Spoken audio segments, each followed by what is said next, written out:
오늘의 주요 뉴스입니다. 12.3 비상계엄에 가담한 혐의를 받는 이상민 전 장관이 1심에서 징역 7년을 선고받았습니다. 국민의힘이 이재명 대통령과의 여야 오찬 회동을 당일 취소했습니다. 코스피가 사상 처음으로 5,500선을 돌파했습니다. 뉴스 시작합니다. 김윤수입니다. 내란을 도운 혐의로 재판을 받고 있는 이상민 전 행정안전부 장관이 1심에서 징역 7년을 선고받았습니다.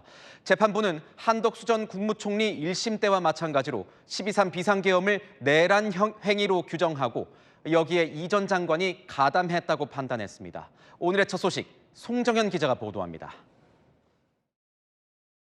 주문, 피고인을 징역 7년에 처한다.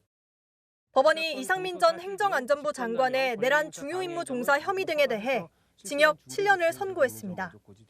이 전 장관이 12.3 비상계엄 날 밤 소방청장에게 전화로 특정 언론사들에 대한 단전 단수를 지시했다고 판단했습니다.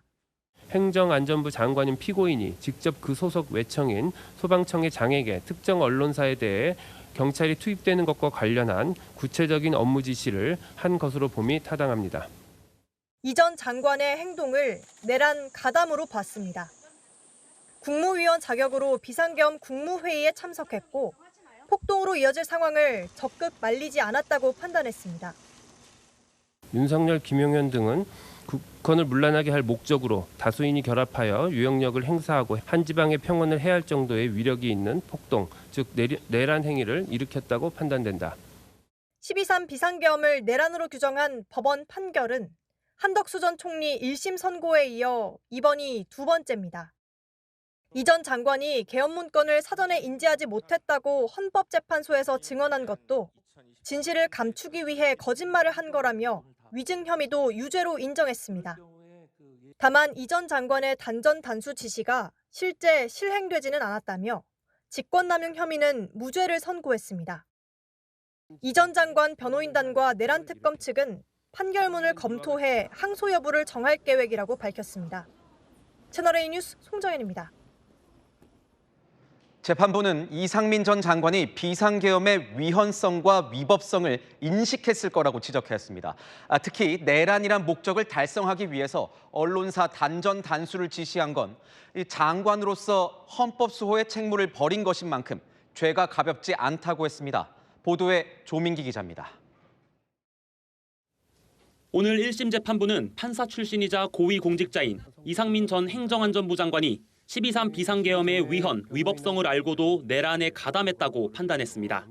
사회 일반인으로서도 윤석열, 김용현 등의 비상계엄 선포 및 그에 따른 후속 행위에 위헌, 위법적인 요소가 있었음은 충분히 인식할 수 있었다고. 이 전 장관이 소방청장에게 전화해 지시한 언론사 단전 단수는 내란 달성을 위한 직접적 수단이자 내란 달성을 공고히 하기 위한 조치라고 봤습니다. 단전 단수 조치는 내란 행위의 국헌문란의 목적 달성을 위한 직접적인 계획과 그 수단의 일부로서 내란죄의 중요 임무에 해당하고 12.3 비상계엄 선포 직후 윤석열 전 대통령이 이 전 장관에게 전화하라는 걸로 보이는 손동작을 취했는데 재판부는 이게 언론사 단전 단수 등 계엄 선포에 따른 후속 조치 지시로 판단했습니다. 재판부는 이 전 장관이 헌법과 법률을 수호할 의무가 있음에도 내란에 가담해 책임이 무겁다면서도 내란 모의에 참여하지 않았다는 점을 고려했다고 양형 이유를 밝혔습니다. 채널A 뉴스 조민기입니다. 네, 아는 기자 법조팀 최주연 기자와 함께 살펴보도록 하겠습니다. 핵심부터 물어보겠습니다. 네. 비상계엄은 내란이다. 법원이 또 한 번 인정을 했습니다. 맞습니다. 오늘 재판부도 12.3 비상계엄은 내란이다 이렇게 판단했습니다. 선고 과정에서 아예 내란 집단이라고 표현을 하면서 윤석열 전 대통령이 지휘 감독하고 김용현 전 장관이 세부 실행을 했다고도 했는데요. 지난달 한덕수 전 국무총리 1심에서 비상계엄은 내란이라고 규정한 이진관 재판부에 이어서 오늘 다른 재판부도 비상계엄을 국헌문란 목적의 폭동, 그러니까 내란죄라고 연속으로 인정한 겁니다. 2024년 12월 3일 네. 윤석열 전 대통령의 지시를 받은 정황을 상세하게 나열을 했다면서요. 맞습니다. 오늘 재판부도 이 시간대별로 계엄 선포 당일에 이 전 장관 행적을 조목조목 설명을 했거든요. 비상계엄 선포 직후, 그러니까 2024년 12월 3일 22시 42분 윤 전 대통령이 이 전 장관에게 전화 모양 손동작을 했고요. 또 22시 54분부터 한 전 총리와 대화를 나눈 이 전 장관이 주머니 속 문건을 꺼내서 손가락으로 짚거나 가볍게 웃는 모습 등을 볼 때 단 11분간의 대화이지만 단전단수 지시 문건이 실제로 존재했고 이행한 정황이라고 판단을 한 겁니다. 그런데 이 전 장관은 CCTV 영상이 증거가 안 된다 이렇게 주장하지 않았습니까? 예, 사실 대통령실 CCTV이기 때문에 소리가 없고요. 문건에 적힌 글자도 잘 보이지 않습니다. 이 전 장관은 이 문건이 단전단수 문건이 아니라 지방 행사 일정표라고 했는데 재판부는 이 전 장관 주장을 받아주지 않았습니다. 징역 7년이 나왔는데 네. 이 전 장관 웃던데요? 저도 재판을 오늘 하루 종일 지켜봤는데 이 전 장관은 선고 내내 무표정으로 덤덤하게 앞쪽만 바라봤거든요. 그런데 징역 7년이 선고된 뒤 법정에 와 있던 이 자녀와 아내가 자신에게 응원을 하자 웃으며 손을 흔들어 보였습니다. 화면상으로는 이런 상황이 잘 보이지 않아서 이 전 장관의 반응이 다소 의외로 느껴졌던 겁니다. 똑같이 내란을 인정을 하긴 했는데 한 전 총리와 이 전 장관의 형량이 좀 차이가 큽니다. 맞습니다. 사실 두 사람 모두 이 내란 중요 임무 종사 혐의였고 특검도 똑같이 징역 15년을 구형했습니다. 한 전 총리는 징역 23년, 이 전 장관은 징역 7년으로 16년이나 차이가 나는데 다음 주 예정된 윤 전 대통령의 내란 혐의 1심 선고 결과가 주목됩니다. 이 특검은 사형을 구형했는데 앞서 말씀드렸듯이 오늘 재판부가 윤석열 전 대통령이 지휘 감독했다 이런 표현까지 썼거든요. 12.3 비상계엄이 내란이라는 판단이 2번 연속 나오고 있는 상황에서 설 연휴 직후 윤 전 대통령 1심 선고에서 이 직위원 재판부가 어떤 판결을 내릴지 관심이 모아집니다. 네, 지금까지 아는 기자 최주현 기자였습니다. 장동혁 국민의힘 대표가 오늘로 예정됐던 이재명 대통령과의 여야 대표 오찬 일정을 불과 1시간 앞두고 불참을 선언했습니다. 마치 협치할 것처럼 하더니 밤사이 사법개혁안을 강행 처리했다며 반발하고 나선 겁니다. 여기에 더해 국회 본회의까지 보이콧하면서 전국이 급속하게 얼어붙는 모습입니다. 최승현 기자의 보도입니다. 장동혁 국민의힘 대표는 이재명 대통령과 여야 대표 오찬 회동 약 1시간을 앞두고 긴급 기자회견을 열어 불참을 선언했습니다. 어제 낮 오찬 제안에 응했지만 그 이후 여당이 국회 법사위에서 재판소원, 대법관 증언법을 일방 통과시켰다는 이유입니다. 한 손으로는 등 뒤에 칼을 숨기고 한 손으로 악수를 청하는 것에 대해서 응할 수는 없는 노릇입니다. 오전 9시에 열린 최고위원 회의에서 최고위원들은 오찬 참석을 공개적으로 반대했습니다. 자기네들 아름다운 화면 찍기 위해서 야당 대표 불러서 화면 만들겠다고요? 저는 반대입니다. 계산된 청와대 오찬에 국민의힘 우리 당 대표가 참석하는 것은 저도 적절하지 않다고 말씀드립니다. 장 대표는 힘들어하는 시민들의 목소리를 전하기 위한 것이었다고 설명했지만 고심 끝에 불참하기로 했습니다. 부부싸움하고 둘이 화해하겠다고 옆집 아저씨 불러놓는 꼴이라는 것을 충분히 알고 있었습니다. 혹시 대통령을 만나는 기회가 있다면 요즘 너무 살기 힘든다는 말을 꼭 전해 주십시오. 국민의힘은 오후에 예정됐던 국회 본회의에도 전원 보이콧을 선언하고 규탄 대회를 이어갔습니다. 40년을 규탄한다! 규탄한다! 비공개 의원총회에서 소장파 김용태 의원은 이 대통령 면전에서 식탁이라도 엎고 나오든가 특검 받으시라, 대법관 증언 말라고 얘기했어야 된다고 비판한 것으로 전해집니다. 채널A 뉴스 최승현입니다. 장동혁 대표에게 청와대에 가지 말라고 강하게 요구했던 인물 또 있습니다. 이재명 대통령 명예훼손 혐의로 오늘 경찰에 출석한 유튜버 전한길 씨입니다. 청와대에 갈 게 아니라 경찰 조사받는 나를 응원하러 오라고 압박을 했는데요. 국민의힘 안팎에선 당 지도부가 강성 스피커에 휘둘린다는 지적도 나오고 있습니다. 김민환 기자입니다. 경찰서로 들어서는 전한길 씨. 이재명 대통령에 대한 비자금 의혹을 제기해 명예훼손을 한 혐의로 조사를 받으러 온 겁니다. 지지자들의 응원을 받으며 출석한 전 씨는 자신은 정당한 권리를 행사한 것뿐이라고 주장했습니다. 국민들께 알리는 차원이었고 당연히 대통령 자리에 있으면은 누구나 다 비판할 수 있는 게 국민의 권리 아닙니까? 경찰 출석을 하루 앞둔 어젯밤에는 유튜브로 장동혁 국민의힘 대표를 압박했습니다. 이재명 대통령과의 청와대 오찬에 참석하기로 한 결정을 비판했습니다. 전환길이 내일 경찰서 앞에 가면은 청와대에 갈 게 아니라 전환길을 응원하러 와야 되는 거 아닌가요? 자신이 당선을 도운 장 대표가 자신을 나몰라라 한다고 눈물을 흘리기도 했습니다. 고발당하든지 말든지 어떻게 희생당하더라도 다들 외면하고 나몰라라 해버리고 당신도 내 어려울 때 나를 도와줘야 될 거 아니에요? 전 씨는 장 대표가 윤 어게인과 절연하지 않겠다는 답을 김민수 최고위원을 통해 들었다며 약속을 어기면 장 대표 지지를 철회할 수 있다고 밝혔습니다. 채널A 뉴스 김민환입니다. 정청래 민주당 대표는 이런 국민의힘을 향해 예의가 눈꼽만큼도 없다면서 국민의힘은 노답, 그러니까 답이 없다고 비판을 쏟아냈습니다. 장동혁 대표, 단식할 때는 그렇게 만나달라고 하더니 황당하다는 겁니다. 청와대도 협치의 기회를 놓쳐서 아쉽다고 했습니다. 김민곤 기자입니다. 더불어민주당은 오찬 회동 1시간 전에 불참을 통보한 장동혁 대표를 강하게 질타했습니다. 대통령을 뽑아준 국민에 대한 무례다라고 생각을 합니다. 정말 이건 회개망측한. 답이 없단 뜻의 노답이란 지적부터 판을 깔아줘도 재주를 못 부리는 멍청한 곰은 퇴출이 정답과 같은 비판이 이어졌습니다. 진보당은 장 대표를 향해 전환길에 휘둘리고 있다고 비판했습니다. 전 씨가 어제 유튜브 방송에서 오찬 참석을 말린 걸 지적한 겁니다. 홍익표 대통령 정무수석은 오늘 오전 어제 법사위 상황을 이유로 오찬 회동이 어렵다는 뜻을 전달해왔다고 말했습니다. 마치 국회 상황을 대통령실과 연계해서 설명한 것은 매우 부적절합니다. 상임위 운영과 관련된 것은 여당이 알아서 하는 일입니다. 정청래 대표와 이 대통령이 단독 오찬을 진행하지 않은 데 대해선 여당과 제1야당 대표를 모시고 국정 전반에 대해 논하는 자리였기 때문이라고 설명했습니다. 청와대는 설 명절을 앞두고 통합 관련 국민께 희망적 메시지를 전달했으면 하는 바람에서 준비했던 것이라며 매우 유감이라고 밝혔습니다. 채널A 뉴스 김민곤입니다.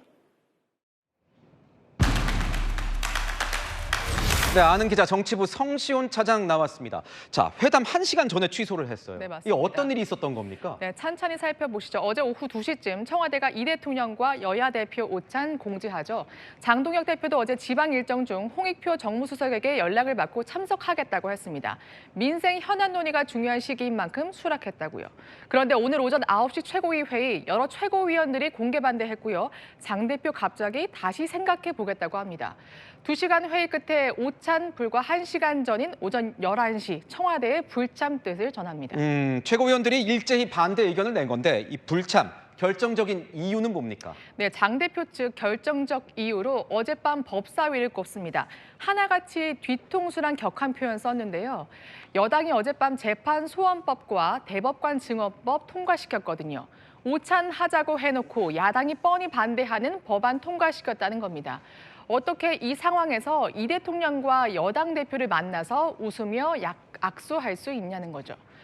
또 이번이 처음이 아니라는 겁니다. 지난해 9월 청와대가 여야 대표 회동 제안한 전날 여당이 더 센 특검법 법사위에서 통과시켰다는 건데요. 겉으론 협치하면서 야당이 반대하는 법안 밀어붙이냐 진정성 안 보인다는 겁니다. 오히려 사법개혁 반발 덮으려는 수라고 의심했습니다. 청와대는 뭐라고 해요? 네, 청와대는 반박하죠. 오찬 잡을 때 상임위 일정까지 고려하지 않는다고요. 장 대표가 먼저 회담 요청하지 않았냐, 오랜 검토 끝에 설 명절 전 국민들 위해 일정 정했다는 겁니다. 야당은 청와대가 오찬 제안한 꿍꿍이가 따로 있다, 이렇게 보는 건가요? 네, 맞습니다. 민주당 내분을 덮으려는 속셈도 있다고 보는데요. 정 대표의 특검 추천 두고 최근 이 대통령 강한 유감 나타낸 것으로 알려졌죠. 조국 혁신당과의 합당 과정에서 당내 갈등도 부각됐고요. 일단락 되자마자 부르는 건 의도가 있다는 주장입니다. 친명, 친청 갈등이 불거지는 와중에 이 대통령과 정 대표 손잡고 화합하는 장면을 굳이 만들어주지 않겠다는 속내도 있습니다. 장 대표 오늘 정 대표 향해서요. 오찬 전날 법안 강행한 건 이 대통령 공격 빠뜨리려는 속셈이냐, 엑스맨이냐 이렇게 공격한 것도 바로 이런 이유입니다. 그러니까 민주당의 수에 말리지 않겠다 이런 건데 그런데 보면 어제 낮에는 일단 수락을 했잖아요. 네, 맞습니다. 청와대와 민주당에 유리하다는 걸 알았지만 대승적으로 수용했다고요. 장 대표가 영수회담을 먼저 제안한 것도 있고 부동산과 물가, 민생을 챙겨야 하는 시급한 상황도 맞으니까요. 그런데 어젯밤 추미애 법사위원장까지 법안 강행하면서 어제 저녁부터 대표도 고민했고 지도부 사이에서도 이건 아니다라는 의견이 나왔다고 합니다. 오늘 최고위 전 지도부와 논의한 결과 안 가는 게 맞다는 우려가 더 많이 나왔다고 하고요. 최고위원들이 회의에서 공개 반대를 하면서 장 대표에게 불참 명분을 만들어준 걸로 보입니다. 그런데 이게 과연 옳은 선택이었느냐 의견은 갈리는 것 같아요. 맞습니다. 민주당은 물론이고요. 당내에서도 비판이 나옵니다. 직전 취소는 아니지 않냐고요. 한 의원 국민들한테는 곱게 안 보일 것이라고 했고요. 오늘 의총에서도 김용태 의원 장 대표에게 왜 단식한 거냐 그럼 대통령 면전에서 식탁이라도 엎으면서 민심 전달했어야 한다고 했죠. 장 대표는 법사위 강행에 국민 관심 불러일으키는 효과가 있었다 이렇게 반박했고요. 앞으로 어떻게 되는 거예요? 네, 일단 오늘 야당이 본회의 보이콧했죠. 대미투자특별법 특위 첫 회의도 야당 거부로 파행됐습니다. 오늘 충분히 항의 표한 만큼 향후 투쟁 방향은 고민 중인데요. 전면 보이콧을 하기엔 역풍을 우려하는 것으로 보입니다. 하지만 여당이 사법개혁안 이달 말 본회의 처리를 예고한 만큼 여야 강대강 대치는 불가피해 보입니다. 네, 지금까지 성시온 차장이었습니다. 6월 지방선거를 앞두고 대구가 뜨겁게 달아오르고 있습니다. 오늘 이진숙 전 방통위원장까지 출사표를 던지면서 야권에선 너도 나도 후보들이 잇따르고 있습니다. 여권에선 본인은 고사했지만 김부겸 전 총리 등판론이 수그러들지 않고 있습니다. 배유미 기자입니다. 이진숙 전 방송통신위원장이 대구시장 선거 출마를 공식 선언했습니다. 대구의 새로운 도약을 이끌겠다는 포부를 밝혔습니다. 잿더미에서 대한민국을 일으켜 세운 이승만, 박정희의 정신으로 반드시 새로운 번영의 도시를 만들겠습니다. 국민의힘에선 주호영, 윤재옥, 추경호, 유영아, 최은석 의원 등 현역 5명을 비롯해 홍석준 전 의원과 이재만 전 대구 동구청장 등이 출마 선언을 하면서 치열한 당내 경선이 예고됐습니다. 반면 여당에선 출마를 선언한 후보가 아직 없습니다. 본인의 불출마 의사에도 불구하고 김부겸 전 국무총리 추대론이 꾸준히 제기되고 있습니다. 구윤철 경제부총리도 후보군으로 꼽힙니다. 시민들에게 어떤 시장이 나오길 원하는지 물어봤습니다. 너나 할 것 없이 경제 회복을 최우선 과제로 꼽습니다. 제일 우선적인 경제지요. 저 밑에 가보면은 좀 더 공실 가게가 너무나 많고. 지역 경제에도 힘쓰는 사람이 됐으면 좋겠다고 생각합니다. 대구 경제가 너무 안 좋아요. 진짜 책임감 있고 끝까지 해주실 분만 됐으면 좋겠습니다. 경제 회복이란 커다란 화두를 풀어야 할 차기 대구시장이 누가 될지 주목됩니다. 채널A 뉴스 배유미입니다. 네, 지방선거 전 합당이 무산된 여권은 벌써부터 공천 기싸움이 시작됐습니다. 조국혁신당, 민주당을 향해 평택 을과 군산에는 후보 내지 말라 공개 압박했습니다. 왜 이 두 곳을 콕 집은 건지 이솔 기자가 취재했습니다. 조국혁신당이 더불어민주당 귀책 사유로 국회의원 재보궐선거가 치러지는 지역에는 후보를 공천하지 말라고 압박했습니다. 민주당의 귀책 사유로 재선거가 치러지는 경기 평택시 을과 전북 군산에는 민주당 후보를 공천해서는 안 됩니다. 평택 을과 군산 김제 부안갑은 민주당 소속 의원의 공직선거법 위반 혐의로 의원직을 상실하며 보궐선거를 치르게 됐습니다. 일각에선 조국 대표가 해당 지역에 출마할 수 있다는 관측이 나오지만 혁신당은 선을 그었습니다.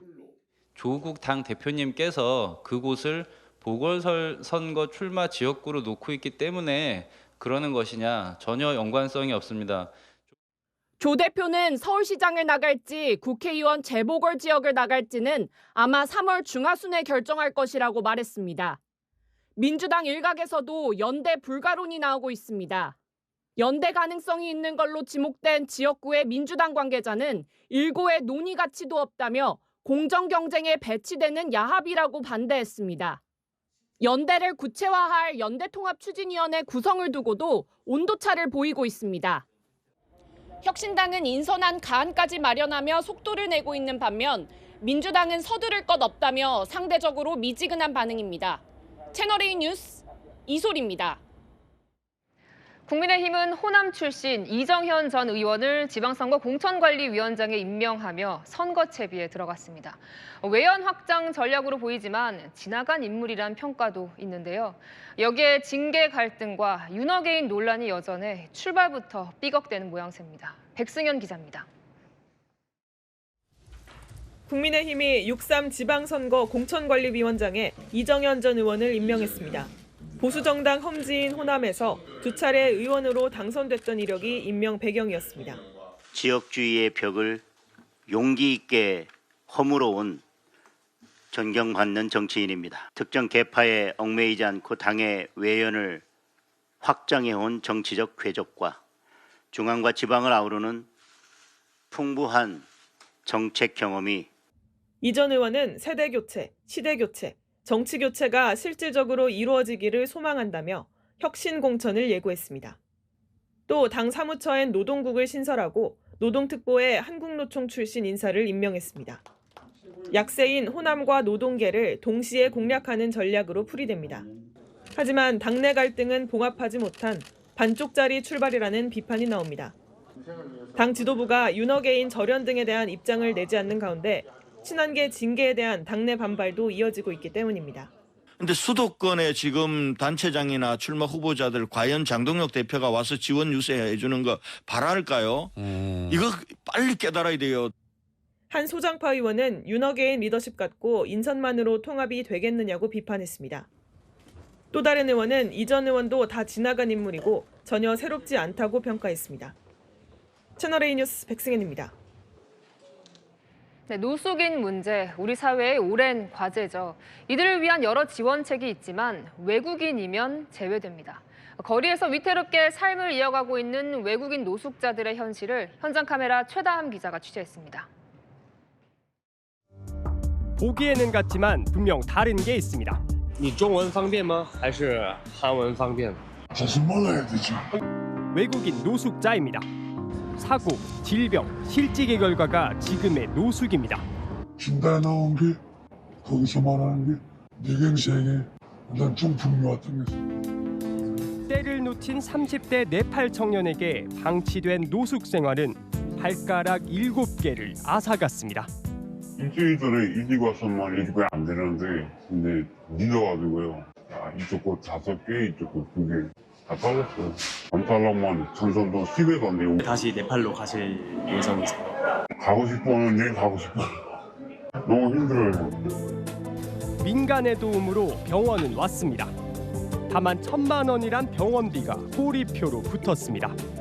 노숙인이란 말 앞에 외국인이란 세 글자가 붙으면 상황은 더 힘들어집니다. 노숙인 복지법이라고 얘기하는 노숙인 등의 자립 및 복지 지원에 관한 법률이 내국인을 대상으로 보호시설, 재활시설, 급식시설, 진료시설 등 나라가 지원하는 그 어떤 노숙자 지원책도 받을 수 없습니다. 저희가 보조금을 외국인분들한테는 집행하기가 되게 난해하고 어렵기 때문에 민간 자원을 동원하고 어디 민간 단체에 부탁을 하고 한국에서 태어나 한국에서 자랐지만 화교여서 국적만 대만인 이 노숙자가 그렇습니다. 폐혈증으로는 알고 있는데 뼈가 이렇게 썩어 들어가서 실제로는 뼈가 지금도 드러나 있는 상태잖아. 점점 커지고. 민간 단체 모금으로 최소한의 치료를 받았습니다. 여러 군데를 연락을 해봤는데 한국 사람이면은 도와줄 수 있는 그런 어떤 루트를 찾을 수가 있는데 외국인일 경우는 도와드릴 수 있는 방법이 전혀 없다. 서울역 성소미아원의 돼지 저금통은 이 외국인 노숙자가 놓인 사각지대를 누가 챙겨야 하는지 묻는 것 같습니다. 돼지 저금통이 이제 의미가 뭐냐면 수치를 안 됐지만 한 풀씩 모아갖고 잔돈이 나오면 저도 해갖고 이 친구 여권을 만들어줘요. 외국인과 관련된 거는 법무부가 하는 게 맞아요. 외국인 저희 소관이 맞는데 노숙인과 관련된 업무를 저희가 따로 챙기진 않는다고 지자체 쪽으로 알고 있었는데 법에서 그런 부분을 명확하게 돼 있지 않고 또 지자체에 위임돼 있지도 않은 사무다 보니까 지난달 수원역 앞에서 60대 외국인 노숙자가 숨졌습니다. 분명히 존재하지만 법은 담아내지 못하는 외국인 노숙자. 민간단체 추산 수도권에만 132명입니다. 외국인을 왜 우리 세금으로 도와줘야 되나 이 부분도 일면 타당성이 있거든요. 일정한 세금도 내고 그러잖아요. 근데 그 기금을 통해서 외국인들 같은 경우에도 뭐 생계 지원, 의료 지원 이런 부분들을 좀 받을 수 있게. 현장 카메라 최다함입니다. 네, 2명의 남성이 모텔에서 20대 여성과 만난 뒤 잇따라 숨진 채 발견됐습니다. 두 사람 모두 여성이 건넨 음료를 마신 뒤였습니다. 광민경 기자가 보도합니다. 편의점에서 술과 음료를 구입하는 젊은 남녀. 잠시 뒤 손을 잡고 모텔로 걸어갑니다.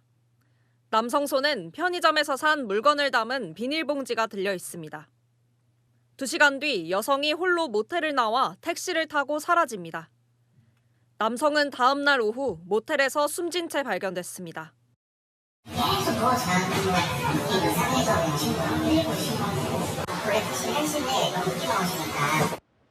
여성이 건네준 숙취해소 음료를 마시고 목숨을 잃은 겁니다.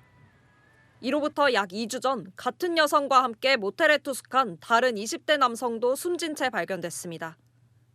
이 남성도 여성이 건넨 음료를 마셨습니다. 경찰은 20대 여성을 체포하고 주거지에서 향정신성 의약품과 숙취해소제 빈병을 발견했습니다. 여성은 자신이 처방받은 정신질환 약물을 음료에 넣었다고 진술했습니다. 남성들을 재우기 위해 먹인 것이라며 살해 의도는 없다고 주장한 것으로 전해졌습니다.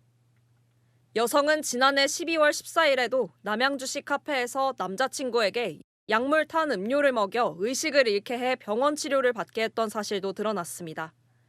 2달 새 남성 3명에게 똑같은 방법으로 약물 탄 음료를 먹인 겁니다. 여성은 상해치사와 마약류관리법 위반 혐의로 구속됐습니다. 추가로 약물 건넨 사람이 있습니까? 피해자분들에게 미안한 마음 없으십니까? 경찰은 여성의 정신과 진료 이력을 확인했습니다. 경찰은 여성의 휴대전화 등을 분석해 살인 혐의를 적용할 수 있을지 검토 중입니다. 채널A 뉴스 광민경입니다. 네, 사건일보다 사회부 백승우 기자와 함께합니다. 네, 앞서 보신 사건 너무 충격적이라 좀 더 살펴보겠습니다.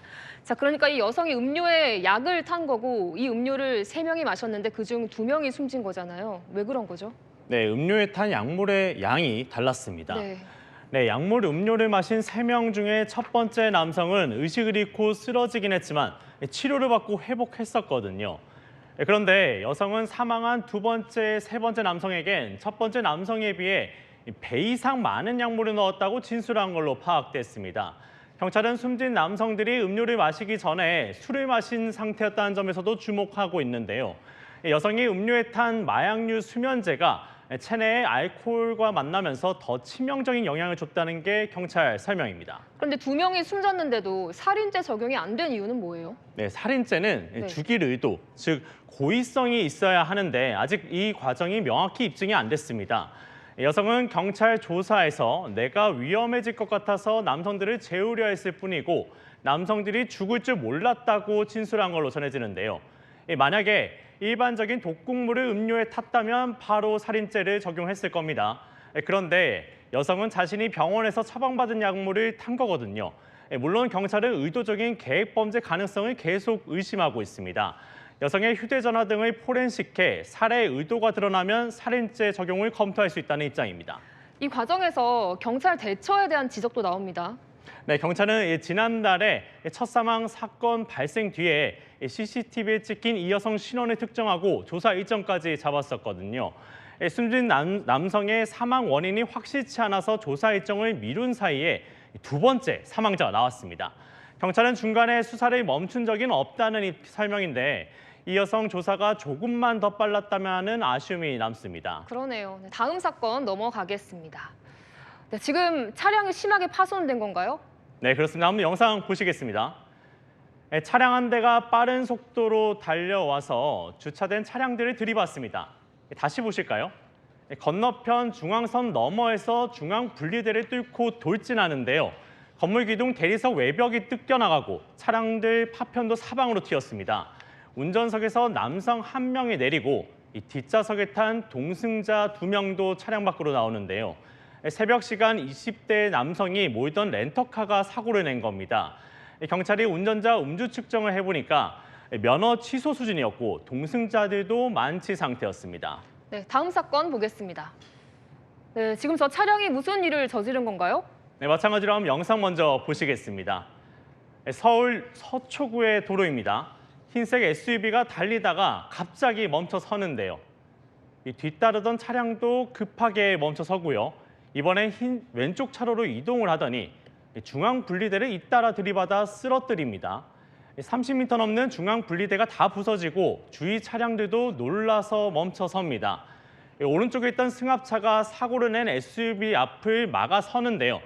자신의 앞을 가로막자 승합차도 들이받습니다. 시민이 도로로 나와서 중앙 분리대를 치우고 곧 경찰도 출동하는데요. 사고 SUV를 몬 30대 남성을 상대로 경찰이 약물 반응 검사를 했더니 대마 양성 반응이 나왔습니다. 경찰은 남성을 긴급 체포하고 마약류 관리법 위반 등으로 구속영장을 신청했습니다. 네, 마지막 사건도 보시죠. 대마와 관련된 겁니까? 네, 맞습니다. 영상 보겠습니다. 네, 보라색 조명이 켜진 방에 푸른 잎사귀들이 보입니다. 요즘 유행하는 반려식물처럼 보이지만 실은 모두 대마입니다. 책상 위에는 대마 찌꺼기가 널려 있고요. LED 조명과 재배용 텐트, 암실까지 갖춘 전문적 대마 재배 시설인 겁니다. 또 다른 재배 시설에는 방 안에 거대한 온실과 환기 시설도 보이는데요. 마약범죄 정부 합수본이 경기 오산시 상가와 화성시 빌라에서 적발한 불법 대마 재배 현장인 겁니다. 여기서 대마를 기르고 보관, 또 판매한 이 땅들 모두 구속돼 재판에 넘겨졌습니다. 네, 잘 들었습니다. 지금까지 사건을 보다 백승우 기자였습니다. 얼마 전 정부가 국가공인 1호 테러로 지정했던 이재명 대통령 가덕도 피습 사건. 국가정보원이 당시 이 대통령을 공격한 테러범이 보수 유튜버 고성국 씨의 영향을 받은 걸로 보인다고 국회에 보고했습니다. 테러범이 고성국 씨와 통화를 하고 사무실을 방문했던 사실이 일부 확인됐다는 겁니다. 남영주 기자의 보도입니다. 이종석 국가정보원장이 현안 보고를 위해 국회를 찾았습니다. 이 자리에서 국정원은 이재명 대통령 피습 사건 테러범과 보수 유튜버와의 연관성을 언급한 것으로 알려졌습니다. 국정원은 김정이 고성국의 영향을 받은 것, 즉 극우 유튜버들의 영향을 받은 것은 틀림없어 보인다라고 하는 점, 그리고 한간에서 일고 있는 고성국과 김 간의 통화 여부에 대해서도 있었던 것으로 안다라고 확인하였고, 테러범 김모 씨가 고 씨의 유튜브 채널 고성국 TV를 방문하는 등의 사실을 확인했단 겁니다.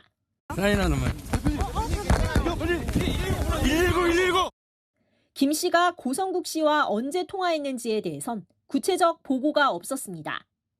정보위 야당 간사인 이성광 국민의힘 의원은 채널A에 구체적인 소통 시점, 두 사람 간 전화 통화 여부는 정확히 확인되지 않은 걸로 기억한다고 말했습니다.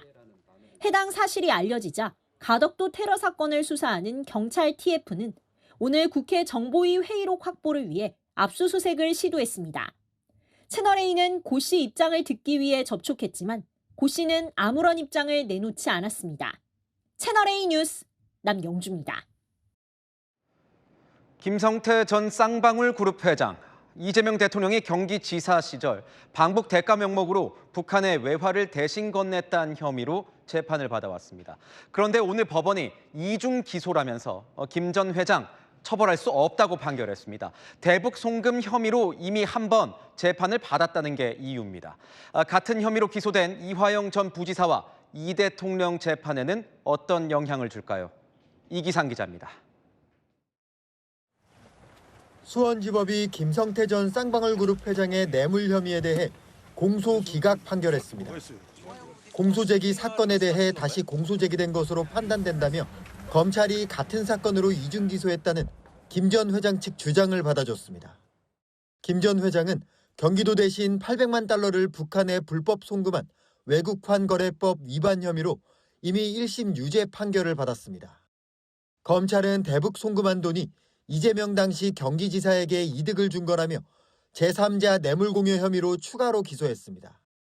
재판부는 오늘 김 전 회장만 공소기각 판결했습니다.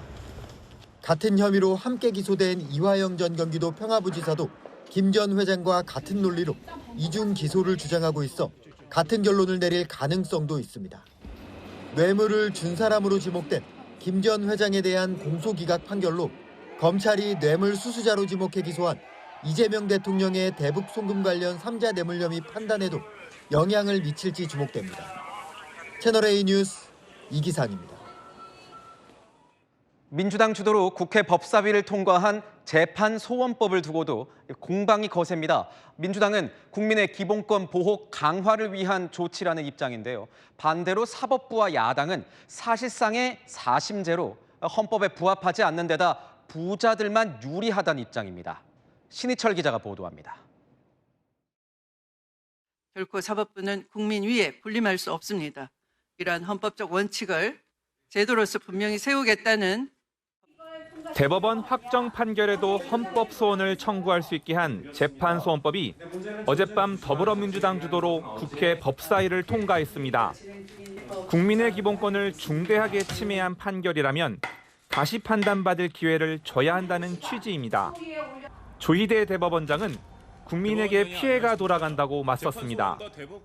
결과가 국민들에게 엄청난 피해가 가는 문제이기 때문에 국회와 함께 협의하고 설득해 나가겠습니다.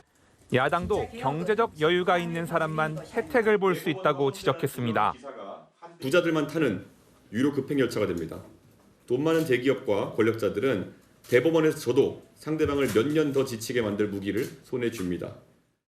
온 국민이 이제 소송 지옥에 빠져서 고통받고 국민의힘은 긴급 토론회를 열어 대법원이 파기환송한 이재명 대통령 선거법 위반 사건을 뒤집기 위한 법 아니냐고 여론전을 벌일 계획입니다. 채널A 뉴스 신희철입니다. 정부가 전체 공무원을 대상으로 비상계엄에 참여하거나 협조했는지 가려내기 위해서 꾸렸던 TF가 최종 조사 결과를 내놨습니다. 공무원 110명에 대해서 수사를 의뢰했습니다. 최재원 기자의 보도입니다. 국방부 등 49개 기관을 대상으로 계엄 관여 여부를 조사한 헌법존중 정부혁신 TF가 석 달 만에 결과를 발표했습니다. TF는 총 89명에 대한 징계 요구와 함께 110명에 대해선 수사를 의뢰했습니다. 군에 대한 수사 의뢰가 108건으로 가장 많았습니다. 징계 요구도 군이 가장 많은 48건, 경찰은 22건이었습니다. TF는 12.3 계엄을 위로부터의 내란으로 규정했습니다. 정부의 기능 전체를 입체적으로 동원하려는 실행 계획을 가지고 있던 위로부터의 내란이었음을 확인하였습니다. 윤석열 전 대통령의 지시로 중앙행정기관이 불법적인 계엄을 거들었거나 거들 뻔했다고 지적했습니다. TF는 이번 조사가 국회와 언론 공개 내용을 기반으로 진행됐고 내부 제보는 미미했다고 밝혔습니다. 채널A 뉴스 최재원입니다. 파죽지세 코스피가 5,500선도 돌파하며 또 한 번 새 기록을 썼습니다. 삼성전자는 18만 원 돌파를 눈앞에 뒀는데요. 주주들 사이에선 AI로 만든 이런 사진까지 등장했습니다. 박지혜 기자입니다. 화염이 폭발하는 위기 상황에서 차 문을 열고 손을 내미는 이재용 삼성전자 회장. 개인 투자자들을 구하는 구조대에 빗댄 AI 이미지입니다. 삼성전자 주가가 17만 원을 처음 돌파하자 지난해 10만 원대 고점에 물렸던 개인 투자자들이 차익 실현에 나서면서 온라인상에서 큰 화제가 됐습니다. 초등학생들이라서 많이는 아니고 한 5만 원씩 정도로 더 올려서 하려고 하고 있습니다. 삼성전자와 함께 SK하이닉스도 강세를 보이면서 코스피는 5,500선을 돌파했습니다. 지난 9일 이후 나흘 연속 상승하며 종가 기준 역대 최고치를 새로 쓴 겁니다. 좀 대박이긴 하죠. 그리고 앞으로도 코스피가 더 잘 돼가지고 한 6천까지 가면 되게 좋을 것 같습니다. 현지 시간 어제 미국 증시에서 마이크론 등 반도체 업종이 강세를 보인 것이 국내 증시에도 긍정적인 영향을 미친 것으로 분석됩니다. 삼성전자는 차세대 메모리 시장 선점에도 나섰습니다. 차세대 인공지능 반도체용 메모리 HBM4를 세계 최초로 양산 출하했다고 밝힌 만큼 삼성전자의 상승 흐름이 당분간 이어질 거란 관측도 나옵니다. 채널A 뉴스 박재입니다. 네, LG그룹 선대 회장이 남긴 상속 재산을 둘러싸고 구광모 회장과 새 모녀의 법적 공방이 3년간 이어져 왔는데요. 오늘 1심 판결이 나왔습니다. 법원은 구광모 회장의 손을 들어줬습니다. 홍지혜 기자입니다. 구광모 LG그룹 회장이 상속 재산을 두고 벌어진 가족 간 법정 다툼에서 승소했습니다. 고 구본무 선대 회장의 아내와 두 딸이 주식 등 2조 원대 규모의 상속 재산을 다시 나눠야 한다며 소송을 제기한 지 3년 만입니다. 새 모녀는 2018년 구 선대 회장 별세 당시 구광모 회장에게 경영재산을 상속한다는 유언장이 있다고 속아 재산분할 협의서를 작성했다고 주장했습니다. 속아서 협의서를 작성한 만큼 재산을 통상적 법정 상속 비율로 다시 나눠야 한다고 한 겁니다. 하지만 재판부는 협의서 작성 과정이 적법했다고 봤습니다. 당시 직원들 증언을 종합하면 구 선대 회장이 남긴 유지를 직원들이 듣고 쓴 메모가 존재한 걸로 보인다고 판단했습니다. 상속재산 분할 협의서에 이미 새 모녀의 구체적 의사가 반영됐다는 게 재판부 판단.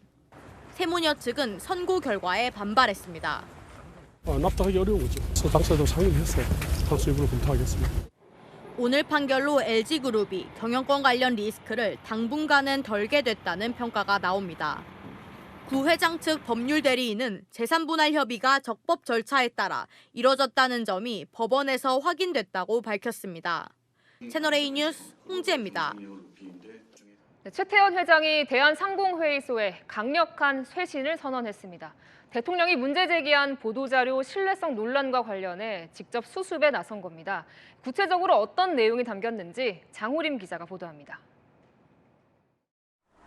상속세 보도자료의 허위 정보 논란과 관련해 최태원 대한상공회의소 회장이 전면 쇄신을 선언했습니다. 최 회장은 내부 게시판에 올린 서한에서 정책 대안을 제시해야 할 기관에 근본적인 신뢰 문제가 제기된 것은 뼈아픈 일이라며 자부심이 매너리즘으로 변질되지 않았는지 돌아보겠다고 강조했습니다. 그러면서 5가지 쇄신 방안도 함께 제시했습니다. 대한상의가 주관하는 모든 행사를 당분간 전면 중단하고 임원진 전원에 대해 재신임 절차를 진행하겠다고 밝혔습니다. 상임 임원들은 일괄 사표를 제출할 것으로 전해졌습니다. 이번 논란은 대한상의가 상속세와 고액 자산가의 해외 유출을 연결지은 보도자료를 배포하면서 불거졌습니다. 법정 단체로서 공적 책무와 책임을 망각한 사례입니다. 대한상의는 즉시 사과문을 냈고 대면으로 재차 사과했지만 비판이 이어지자 결국 최 회장이 직접 수습에 나선 겁니다. 대한상의는 내부 점검을 통해 신뢰 회복 방안을 마련하겠다고 밝혔습니다. 채널A 뉴스 장호림입니다. 택시 승차대에 빽빽이 꽂혀 있는 것, 흡연자들이 버리고 간 담뱃갑입니다. 여기가 금연구역이라고 누가 생각할까요? 이런 금연구역을 앞으로 더 확대한다는데 잘 지켜지는 게 관건이겠죠. 김동아 기자입니다. 이곳은 금연구역이라고 안내하는 현수막이 걸려있지만 바로 앞에서 담배를 물고 있습니다. 손님을 기다리며 서 있는 택시기사는 물론 지나는 행인들도 거리낌 없이 담배를 피웁니다. 모두 과태료 10만 원 부과 대상입니다. 지난해부터 서울시내 자치구 17곳이 택시 승차대와 반경 10m를 금연구역으로 지정했기 때문입니다. 하지만 일부 자치구에선 계도기간이란 이유로 과태료 부과를 하지 않다 보니 안 지켜도 손 쓸 방법이 없습니다. 여기는 뭐 계도 기간이라고 적어있으니까 뭐 얘기를 해주던가 여기 이렇게 뭐 붙여놓고 그러면 우리 뭘 어떻게 할 거야.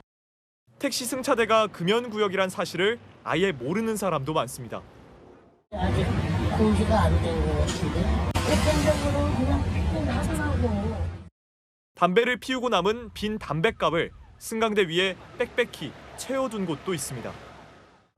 담뱃각을 퍼즐처럼 이렇게 다 끼워놨어요. 하나, 둘, 셋.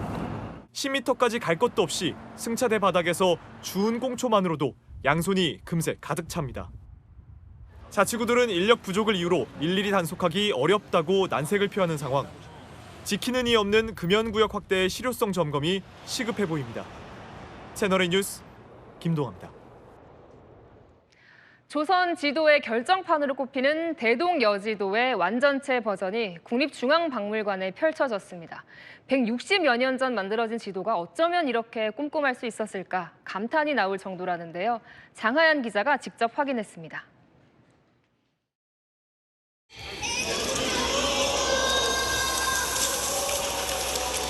시민들의 외침과 함께 제막천이 거치자 대동여지도 전도가 한눈에 펼쳐집니다.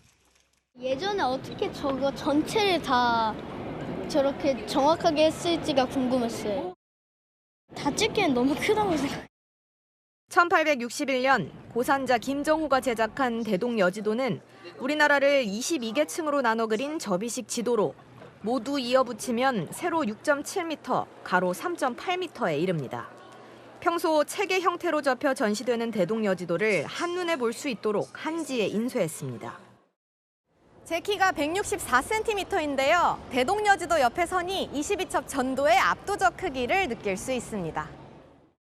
산맥 하천이 상세히 그려졌고 도로에는 심리마다 점을 찍어 축척처럼 실제 거리도 가늠할 수 있습니다. 오늘날 지도와 비교해봐도 전체 해안선이며 남해 다도해까지 큰 차이가 없습니다. 특히 서울 광화문은 지금과 매우 비슷합니다.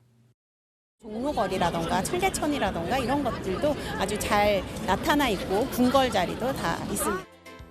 160여 년 전 제작된 고지도의 섬세함과 웅대함은 국립중앙박물관 1층 상설 전시관에서 감상할 수 있습니다.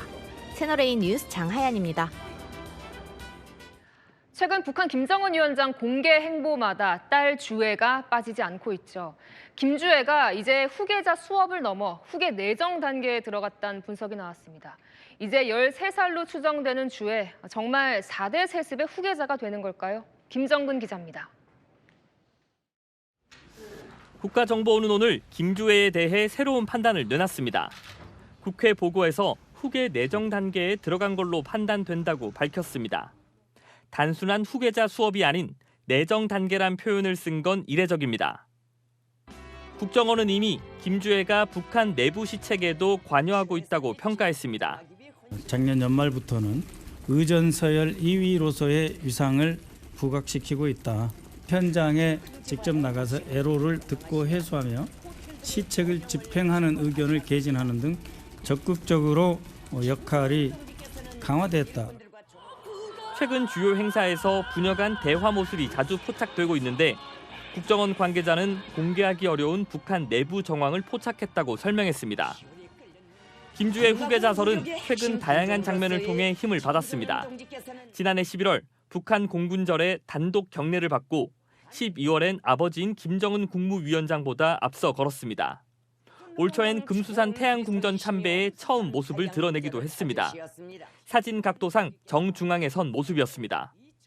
김 위원장이 후계자로 내정된 건 25살이던 2009년 1월. 김주애는 올해 만 13세로 알려져 있습니다. 채널A 뉴스 김정근입니다. 요즘 중국에서 인기인 드라마가 있는데요. 스스로 나라를 바치는 내용입니다. 중국의 대만 합병을 암시한다며 대만 내에서 반발이 나오고 있습니다. 베이징 이윤상 특파원이 보도합니다.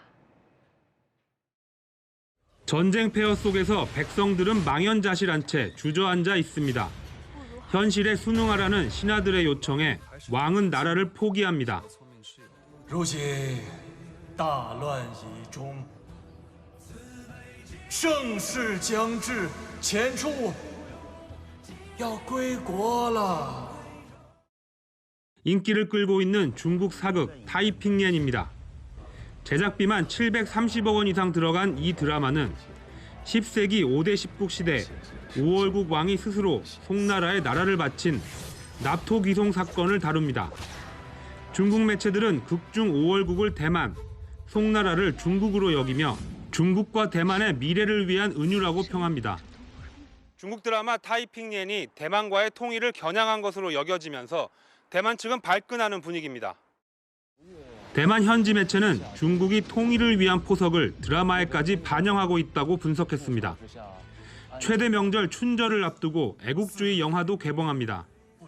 붉은 수수바트로 유명한 장이모 감독이 연출한 현대 첩보물은 중국 정보기관 국가안전부의 지도를 받아 제작했습니다. 베이징에서 채널A 뉴스 이윤상입니다.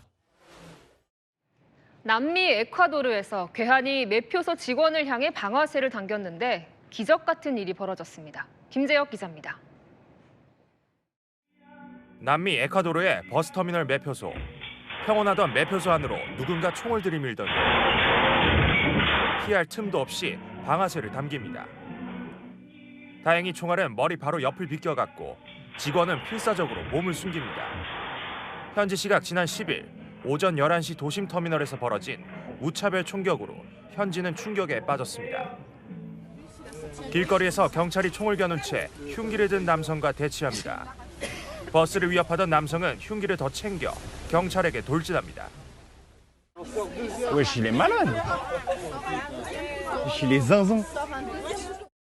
현지 시각 어제 프랑스 파리 13구에서 흉기 난동을 벌이던 35살 남성이 경찰의 대응 사격에 쓰러져 중태에 빠졌습니다. 파리 검찰은 남성에겐 살인미수 혐의를 적용하고 경찰의 총기 사용이 적절했는지 수사하고 있습니다. 중국 시안의 한 유원지. 빙빙 돌아가는 회전 목마를 자세히 보니 진짜 말들이 어린이들을 태운 채 돌고 있습니다. 살아있는 생명을 돈벌이에 이용한다며 동물학대 논란이 거세지자 개장 엿새 만에 운영이 중단됐습니다. 도로가에 세워둔 차가 천천히 뒤로 움직입니다. 차량 뒷좌석엔 아이가 타고 있고 차주인으로 보이는 여성은 어쩔 줄 모르는 상황. 이를 발견한 한 남성이 신발도 벗어 던진 채 차량으로 몸을 던집니다. 이웃집 이발사인 남성의 기지로 차는 멈춰섰고 자칫 대형 사고로 이어질 뻔한 위기를 막아냈습니다. 채널A 뉴스 김재혁입니다. 내일도 3월의 초봄처럼 포근하겠습니다. 다만 먼지 때문에 잿빛 하늘이 예상됩니다. 내일 서울은 아침 1도에서 시작해 11도까지 오르고요. 대구는 아침 영하 3도, 낮 15도로 남쪽이 일교차가 더 크겠습니다. 주말까지는 온화한 서풍이 불어와 높은 기온이 이어지고요. 다음 주에는 찬 대륙 고기압의 영향으로 기온이 평년 수준 되찾습니다.